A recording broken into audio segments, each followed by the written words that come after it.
Traditionally, we've seen that the client care people get left out of the education process when really they're so integral to the education piece for the clients.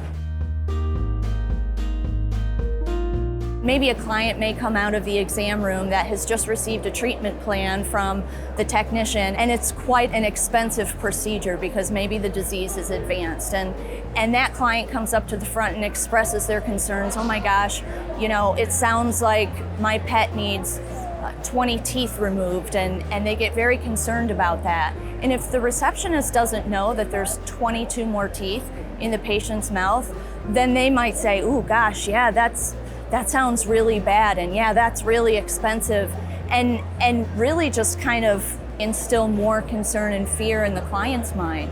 It's very important that they understand the care and the messaging that the technicians and the doctors are delivering to the clients so that they can then be consistent with those recommendations as well.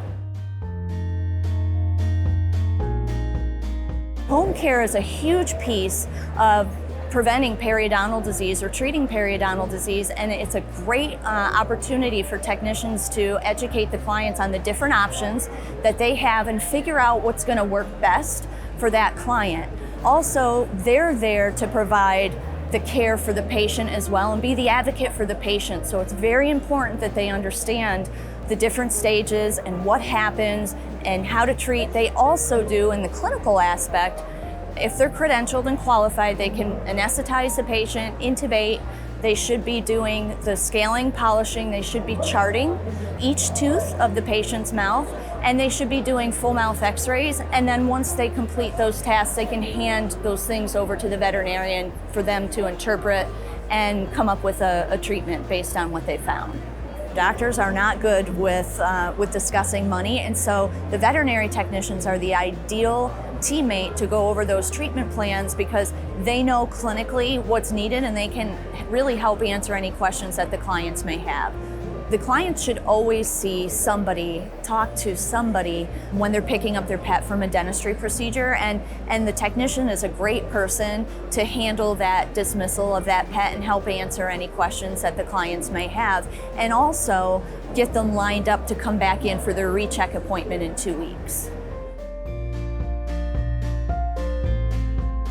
It was surprising to see that the number one reason pet owners don't get dentistry procedures done on their pets was that the veterinarian didn't make the recommendation.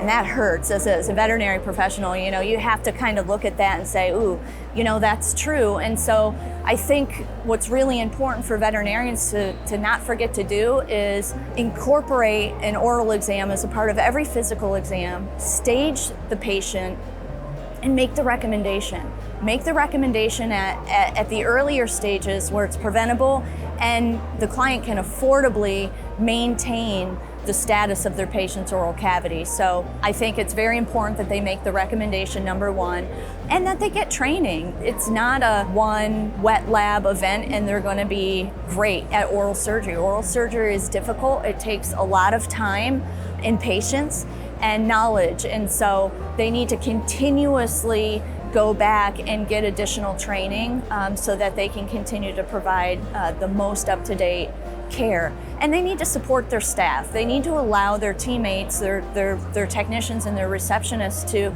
do what their role requires them to do and empower their team. And that way, when you have it working like that, the veterinarians can be more productive. If they trust their team to do charting, probing, anesthetize the patient, dental x-rays, then they can be more productive while all of those things are going on.